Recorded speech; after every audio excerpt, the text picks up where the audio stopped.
hari ini umat muslim merayakan hari kemenangan Hari Raya Idul Fitri. Jadi kita juga mengucapkan mohon maaf lahir batin pemirsa sama teman-temanku juga. Maaf lahir batin. Mohon maaf lahir batin. Ini lebaran kalian gimana nih? Mungkin Ruli Abi udah berapa lama nggak pulang mudik? Jadi kalau misalkan ditanya udah berapa lama sih sebenarnya karena mungkin masa pandeminya udah berjalan 2 tahun. Jadi 2 tahun terakhir ini memang tidak melakukan perjalanan mudik karena mungkin ya dari peraturan juga tidak boleh mudik. Betul. Gitu kan biasanya gitu. Terus ditambah juga kalau misalkan cerita dari sebelum mudik ini biasanya kalau udah tahun-tahun sebelumnya kan kalau misalkan berbicara lebaran itu identik dengan mudik, identik dengan rendang, kumpul bersama keluarga, bagi THR. Nah, itu jadi kalau untuk 2 tahun terakhir itu hal tersebut agak sedikit berkurang gitu. Oh, jadi nabung dulu gitu Nabung ya dulu, untuk bagi-bagi betul. THR nanti. Nah, kalau untuk Nadia Mulya seperti apa nih lebarannya Kalau hari saya ini? kan karena di rumah saya udah cukup rame ya, Betul. jadi tadi pagi juga kita sama-sama sholat id, di mana suami menjadi imam, itu juga sudah sangat terasa kehangatan dalam keluarga kami. Tapi yang menarik nih ya, Ruli Abi juga dan mungkin teman-teman yang mungkin masih jomblo dengan kondisi seperti ini agak menyenangkan. Selain tidak perlu mengeluarkan untuk salam tempel ya, misalnya juga tidak perlu harus memikirkan jawaban, kok belum ada pasangannya ya? Itu sebenarnya yang ditakutkan Kalau setiap tahun ya. kan seperti itu Betul, kan? karena identik ketika orang yang di kampung itu kalau misalnya ketemu sama kita yang dari kota gitu ya, kalau misalkan pulang kampung ketika kumpul keluarga itu tanya, kapan nikah? Udah nikah? Kapan punya anak? Terus berlanjut seperti itu. Sama aku juga makanya tiap kali Kamu punya ditanyain apa? Kamu tiap tanya kali lagi? itu kan tanya punya anak, hah udah 4 Oh, gitu. udah 4. Masih mau lagi? Banyak banget. Nah, tapi itu adalah kehangatan dari budaya Indonesia tentunya. Dan kita Betul. akan melihat nih ya, perbedaan perayaan Idul Fitri dari tahun ke tahun yang walaupun mungkin sekarang agak berbeda tidak pernah mengurangi esensi dan maknanya. Ini dia liputannya. Setelah 30 hari lamanya menjalankan ibadah berpuasa, akhirnya pada 1 Syawal 1442 Hijriah yang jatuh tepat pada hari ini, umat muslim tanah air merayakan hari kemenangannya. Lebaran pun menjadi salah satu ajang terajutnya tali silaturahmi di antara sanak saudara dan kerabat. Maka bukan hal yang aneh jika banyak sekali tradisi yang dilakukan umat muslim di tanah air untuk memeriahkan Hari Raya Idul Fitri. Namun sayang seribu sayang, suasana hari lebaran di tahun ini agaknya sangat berbeda dengan hari lebaran di tahun-tahun sebelumnya dikarenakan pandemi COVID-19 yang masih melanda tanah air. Dan tim Insert pun telah merangkum suasana lebaran di Indonesia dari masa ke masa.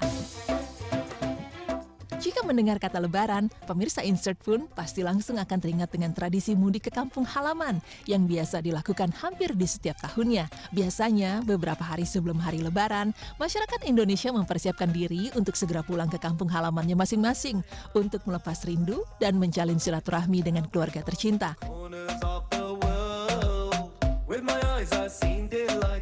Namun, untuk kedua kalinya, masyarakat Indonesia tidak bisa mudik ke kampung halaman seperti yang biasa dilakukan di tahun-tahun sebelumnya. Bukan tanpa alasan, larangan mudik dikeluarkan pemerintah untuk memutus mata rantai penyebaran COVID-19 di kampung halaman. Sayangnya, tak semua masyarakat Indonesia mematuhi larangan mudik yang dikeluarkan pemerintah. Banyak sekali pemudik yang membandel dan tetap ngotot untuk tetap bisa mudik. Berbagai cara pun dilakukan demi memperlancar niat menjalankan lebaran di kampung halaman. Namun jika memutar waktu ke belakang, momen mudik menjadi momen yang paling ditunggu-tunggu masyarakat Indonesia. Bahkan sejak dahulu kala, jalan-jalan di lintas Jawa dan Sumatera kerap kali dipadati para pemudik yang tak sabar untuk melepas rasa rindu dengan keluarga tercinta. Meski harus rela bermacet-macet ria, namun merayakan lebaran rasanya tak lengkap jika tidak berkumpul dengan keluarga di kampung halaman.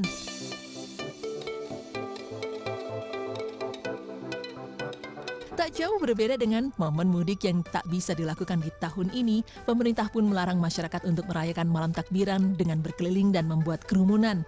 Hal itu tak lain dan tak bukan dilakukan demi mencegah penularan COVID-19. Gubernur DKI Jakarta Anies Baswedan pun menghimbau warga Jakarta untuk melaksanakan takbiran secara virtual. Pelaksanaan takbiran juga dapat dilakukan di masjid ataupun musola, namun dengan jumlah peserta yang dibatasi dan tetap menerapkan protokol kesehatan. Ya, sebelum adanya pandemi COVID-19, malam takbiran menjadi sebuah ajang untuk merayakan kemenangan. Biasanya, masyarakat tanah air merayakan malam takbiran dengan berkeliling kota ataupun kampung. Alhasil, kemacetan pun kiranya tak bisa terhindarkan di setiap malam takbiran dilaksanakan. Merayakan hari kemenangan rasanya tak lengkap jika tak menjalankan sholat id. Jika di tahun 2019 pemerintah melarang untuk menjalankan sholat id di masjid dikarenakan pandemi COVID-19, Jika di tahun 2020, pemerintah melarang untuk menjalankan sholat Id di masjid dikarenakan pandemi COVID-19, untuk tahun ini MUI memperbolehkan masyarakat untuk melaksanakan sholat Idul Fitri di masjid, namun khusus untuk daerah-daerah yang masuk zona hijau. Meski begitu, himbauan untuk menjalankan sholat Idul Fitri di rumah tetap digaungkan untuk mencegah penyebaran COVID-19. Memang, melaksanakan sholat Idul Fitri di masjid memiliki kenangan yang amat berarti di hati umat Muslim. Biasanya, sejak pagi hari, umat Muslim sudah bersiap-siap menuju masjid bersama keluarga untuk menjalankan sholat Idul Fitri di masjid. Suasana masjid maupun lapangan terbuka yang ramai membuat suasana Lebaran semakin terasa syahdu dan menenangkan.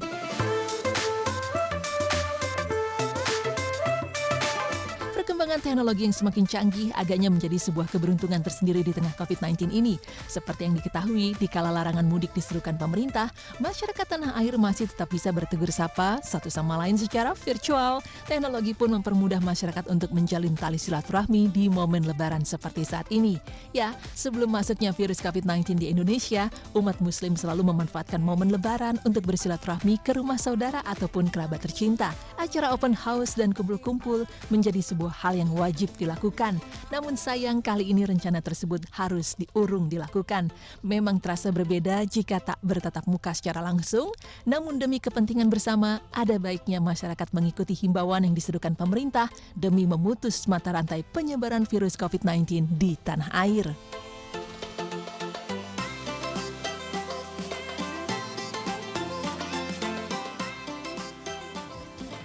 Tapi meskipun Lebaran kali ini dirasakan begitu berbeda ya 2 tahun terakhir, tapi sekarang itu banyak yang semakin berubah juga gitu dari segalanya. Kayak sekarang bisa dilakukan dengan Zoom meeting. Kayak kemarin aku baru tahu ternyata ada Zoom silaturahmi loh. Zoom silaturahmi seperti itu. Silaturahmi pakai Z gitu ya. Ya itu kan namanya mengikuti perkembangan zaman juga. Betul. Tapi kita doakan ya, tentunya harapan kita adalah kita diberikan kesehatan. Amin. Diberikan umur panjang. Amin. Jadi semoga di Lebaran selanjutnya, Idul Fitri selanjutnya mungkin sudah berbeda lagi. Kita bisa kembali melakukan tradisi yang biasa kita lakukan sebelum adanya pandemi. Tapi makanya penting banget nih kita menjaga kesehatan kita. Ya pemirsa pasti setuju banget nih. Iya, aku juga setuju ya. Yang penting sekarang ini keadaan kita baik, keadaan kita juga Yes. sehat, keluarga kita juga aman. Dan kalau memang sekarang teknologi juga sudah canggih, kita bisa bersilaturahmi melalui virtual. Jangan lupa juga salam tempelnya bisa kok. Tetap ya harus bisa ya. Iya dong. Sekarang harus lebih bisa canggih juga. lagi bahkan nggak mesti salam tempel. Salamnya transfer. Nah, transfer kan langsung. Tapi Tidak